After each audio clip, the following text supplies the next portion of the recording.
Saya pernah mendengar cerita bahwa Bapak pernah menemukan kotak di hutan, Ya. di bagian Tanggen itu, Pak.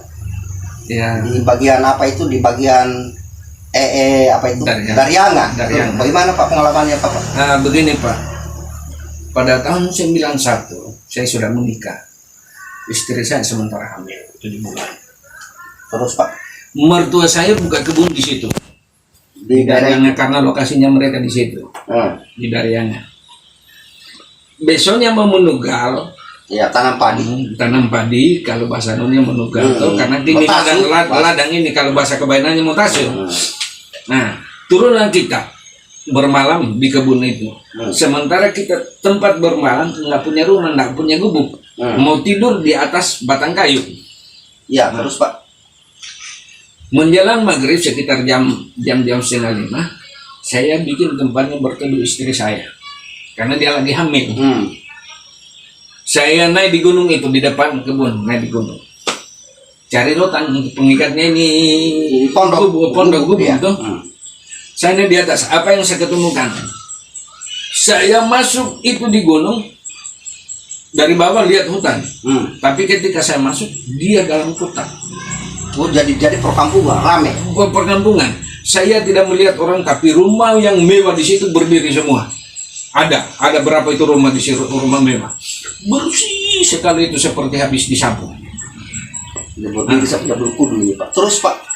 Nah, ketika saya masuk di situ, karena sementara saya merokok, saya matikan rokok. Saya tidak sadar karena bersihnya itu tanah tempatku lewat, saya matikan itu rokok, kasih masuk di kantong saya supaya jangan ada. Iya, karena kita ragu membuang karena bersih. Bersih. Nah, masuk saya ke situ, ada rumah yang saya hadapi itu rumah batu. Saya masuk ke situ. Assalamualaikum. Saya dengar kejauhan, waalaikumsalam. Ketika saya masuk, itu kursi seperti kursi yang ada sekarang, pokoknya tidak ada samanya. Itu kursi, baru bersihnya di dalam rumah. Saya penasaran di ruang tamu itu, saya jalan ke ruang tengah. Di ruang tengah bersih, tapi ada meja, ada piring, ada air minum. Pokoknya sempat saya minum. Ada yang kita lihat? Ada. Orang saya tidak lihat. Manusianya saya tidak lihat. Ketika saya melihat di dinding, itu semua jenis senjata ada tergantung Ada itu. sih. Semua tergantung. Senjatanya atau gambarnya? Senjata asli. Ya Pak. Asli. Parang ada, senjata zaman Belanda ada, senjata zaman Jepang ada, malah ada meriam yang tergantung. Jadi Semua habis dibersihkan. Saya duduk di, kalau sekarang itu di meja makan itu kan ada meja di situ. Saya duduk di kursi. Saya berpikir mau ambil satu sebagai barang bukti bahwa saya pernah ketemukan ini, tapi saya berpikir istri saya lagi hamil. Ya, Jangan sampai dia minta tumbal. ada apa-apa. Ada apa-apa. Saya nggak jadi. Saya berpikir sampai saya ambil itu satu. Itu yang saya ambil pistol peninggalan Jepang itu yang ada kotaknya di bawah ini. Jadi ambil barang itu kita ambil. Saya bisa pegang, tapi saya gantung kembali. Tidak bawa. Tidak, saya nggak bawa. Karena saya takut itu jangan sampai minta apa-apa toh. Jadi waktu Bapak masuk itu dalam keadaan seperti biasa sadar atau Saya dalam keadaan sadar. dalam keadaan sadar? Dalam keadaan sadar. Ingatan? Bersih ingatan. Seperti Makanya biasa. saya ingat jangan sampai saya ambil ini barang ada apa-apanya. Jadi Makanya setelah saya itu, tidak jadi. setelah itu Nah, Bapak keluar? Tidak. saya duduk lagi ambil rokok karena saya lihat ada asbak. Asbak itu terbuat dari batu putih. Saya merokok, habis rokokku tinggalkan, habis itu saya bersihkan, saya kasih masuk di kantongku supaya jangan ada apa-apa di situ kotoran. Saya simpan kembali tempatnya. Saya keluar, saya jalan sekitar 50 meter, ada pohon besar. Ada pohon besar di situ saya tulis namaku. Tulis namaku di kulit kayu itu. Dengan parang, ujung parang itu saya tulis. Nah itu sekarang yang saya cari, saya tidak pernah ketemukan. Tidak pernah ketemu lagi itu pohon. Tidak Sampai pernah sekarang. ketemu pohon. Kira-kira itu Pak, kita ingat tahunnya itu. Tahun 91. Tahun 91 kejadian Pak.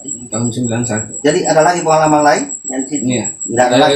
Enggak ada di situ, enggak ada pengalaman yang Ini saya dapatkan di situ. di itu tadi, di Darianga tadi. Dari yang Sekarang yang saya mau tanya lagi Pak, pernah saya dengar di daerah Mokolo ada juga di situ yang dikatakan angker. Apa benar itu Pak? Ada pengalaman Bapak di situ? Saya ada memang pengalaman di situ. Itulah hasil wawancara saya dengan seorang yang pernah menemukan kota atau perkampungan di hutan. Beliau ini namanya adalah Bapak Dende. Di Bapak Dende ini adalah orang dari Kendari yang kebetulan tugas di Kabaena sebagai tenaga kesehatan atau tenaga medis yang telah menikah dengan suku Kotua Kabaena. Beliau ini menemukan atau mengalami daripada keanehan di Pulau Kabaena, yaitu tepatnya di Darianga. Memang daerah Darianga itu terkenal sejak zaman dahulu bahwa di situ sering ada yang aneh-aneh. Sering juga selain menemukan yang seperti itu, menemukan perkampungan di hutan, sering juga ada yang menemukan perkebunan. Sering ada yang menemukan perkebunan atau satu kebun yang luas, dengan tiba-tiba kalau masuk di situ seorang diri itu menemukan kebun padi, ladang padi itu yang luas sekali dan jadi. Biasa kita heran kenapa ada kebun satu ini hasilnya bagus, padinya bagus, menguning semua, luas, tapi tidak ditemukan, tidak ada orang di dalamnya. Setelah pulang di kampung, biasa kita bercerita, saya menemukan kebun di sana, siapa punya kebun itu yang pagarnya rapi sekali, tanamannya jadi. Nah, di dalam kampung tidak ada yang tahu siapa yang punya. Begitu kita pergi lagi mau lihat kembali kebun itu sudah biasa tidak ditemukan. Tidak ditemukan. Yang biasa menemukan ini adalah orang yang pergi menangkap ayam hutan biasa. Biasa itu di daerah Darianga itu pergi menangkap ayam hutan, kadang-kadang seorang diri, tiba-tiba biasa itu diawali dengan sesat, tidak menemukan jalanan. Pertama kita kehilangan arah, tidak lama kemudian kita berjalan saja, biasanya menemukan itu seperti itu kebun. Tapi Pak Dende ini bukan menemukan kebun, tapi dia menemukan perkampungan. Hanya keberuntungan daripada Bapak ini, dia katakan tadi bahwa dia sempat minum. Biasanya itu kalau kita sempat minum, maka biasanya kita akan bergabung. Kan di sana itu biasa ada orang hilang. Kalau zaman dahulu hilang karena akibat sudah mengkonsumsi atau meminum airnya mereka. Hanya masalahnya di sini Pak Dende ini tidak menemukan orangnya. Andai dia menemukan orang di dalam rumah tadi itu, di dalam rumah, mungkin tidak akan pulang. Dia akan tersesat, biasanya berhari-hari atau berminggu-minggu. Dan biasanya kalau orang yang sesat begitu, berminggu-minggu, kalau ditemukan biasa sudah kaku untuk berbicara. Biasanya lama itu. Disimpan dulu di rumah, baru diobati oleh ahli yang tahu seperti itu, baru biasa normal kembali. Tapi kadang-kadang juga ada yang sampai tidak pulang. Karena pantangan itu kalau kita menemukan begitu, jangan kita mengkonsumsi makanannya atau meminum airnya. Kan biasa orang tidak sadar minum atau makan kalau diberikan. Hanya ini persoalannya, ini keberuntungannya karena tidak diberikan, diambil sendiri dan tidak ada orang yang dia lihat. Nah di sini di sini kemujurannya, atau andai kata dia ambil itu senjata, itu mungkin tidak akan pulang, akan sesat, nanti disimpan baru bisa dapat jalanan. Karena kalau di sebelah selatannya ini, di gunung daripada Sabangpululu atau di sebelah selatannya perkampungan, kalau biasa kita menangkap kambing di situ di hutan itu, biasa kita tidak bisa pulang. Nanti dilepas kambing itu baru kita bisa dapat jalan.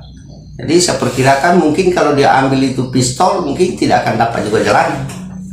Dia akan dapat jalan. Perkampungan Darianga ini bukan perkampungan, lokasi yang disebut Darianga ini tempatnya menemukan perkampungan di hutan Bapak ini itu berada di Tangkeno, kampung Tangkeno itu di sebelah selatannya, sebelah utaranya kampung Tangkeno, yaitu yang menurun ke bawah, jalanan menuju jalan potong itu yang ke Waumbu, itu lokasi Darianga. Kemudian kalau kita jalan terus di situ bercabang, bisa kita temukan kampung Enano, desa Enano, dan jalan lagi bisa potong sampai di Lengora, Rantari, dan di kampung-kampung bagian utara lainnya. Mengapa daerah ini disebut Darianga? Ini kan harus kita ketahui. Daerah ini, lokasi ini disebut Darianga karena memang daerah itu adalah daerah yang keramat. Daerah yang keramat. Sehingga orang-orang tua dulu itu ada satu tanaman tumbuhan yang merupakan kepercayaan bahwa tumbuhan ini adalah bisa mengusir daripada makhluk halus. Makhluk halus biasa itu dia ambil orang baru diikat-ikat, kemudian dia jadikan dia ikat di badannya anaknya. Itu kepercayaan bahwa supaya tidak diikuti oleh makhluk halus. Jadi ditanamlah di sekitar itu tumbuhan Darianga, dan dipelihara sampai banyak sekali itu di situ pada zaman dahulu. Tapi sekarang kan sudah tidak ditemukan lagi. Tumbuhan Darianga ini sedang tumbuh di daerah-daerah yang lembab, karena di daerah Darianga itu juga terkenal bahwa adalah daerah yang subur untuk pertanian, untuk perkebunan. Di situ pada zaman dahulu orang berkebun untuk menanam padi dan menanam jagung. Pada waktu itu masih sering orang berkebun secara berpindah-pindah. Nah, itulah sebabnya sampai tempat ini, lokasi ini disebut Darianga, karena ditanami itu tumbuhan Darianga dengan harapan mengurangi daripada angkernya lokasi itu. Itulah sebabnya disebut Darianga. Itulah sebabnya disebut Darianga. Jadi untuk selalu kita bersama-sama mengikuti daripada tempat-tempat angker di Pulau Kabaena, saya persilakan untuk subscribe daripada channel YouTube ini, channel YouTube Toko Tua Kabaena, untuk kita selalu menambah daripada pengalaman tentang cerita-cerita daerah angker di Kabaena. Yang perlu saya ingatkan kembali bahwa di Kabaena itu tidak dibenarkan untuk memaki-maki orang, apalagi kalau masuk di hutan. Jangan sekali-kali memaki-maki atau bercerita-cerita yang tidak bagus, karena itu bukan budaya suku Tua Kabaena suka memaki-maki. Jadi baik manusianya maupun makhluk halusnya itu tidak suka yang seperti itu. Karena kalau suku Tua Kabaena yang saya riki pada zaman dahulu itu, waktu saya masih kecil, anak-anak saja itu kalau didengar memaki-maki, itu yang marah bukan yang dimaki-maki, tetapi yang memaki itu yang akan malu. Dan bukan hanya sekedar malu, seluruh keluarga daripada anak itu, dan orang tuanya akan memarahi daripada anaknya yang kebiasaan memaki. Itu akan dimarahi oleh keluarganya kalau udah tahu bahwa anak itu adalah keluarganya yang suka memaki. Itu spontan pamannya, bibinya itu akan menegur anak itu karena mereka merasa malu bahwa dengan ucapan-ucapan seperti itu tergambar bahwa keluarga mereka adalah keluarga orang yang tidak beres. Itu merupakan satu pertanda bahwa keluarga daripada anak ini adalah keluarga orang yang tidak beres ini. Karena anaknya ini memaki-maki, berarti ini adalah nasihat daripada orang tuanya atau keluarganya atau rumpunnya. Jadi itu membawakan daripada nama baik keluarga dan rumpun. Kalau ada yang memaki di situ, jadi orang malu untuk memaki. Itu zaman dahulu. Nanti sekarang sudah ada mungkin juga 1-2 orang yang ikut-ikutan dengan cara-cara seperti itu karena mendengar orang lain, orang dari luar sudah merupakan kebiasaan. Tapi saya sendiri saja itu berat sekali mulut itu untuk memaki-maki orang. Jadi itu yang perlu saya sampaikan. Semoga suku Ketua Kabaina hindari ini kata-kata maki-maki. Tidak untuk sementara. Cukup sekian. Assalamualaikum warahmatullahi wabarakatuh.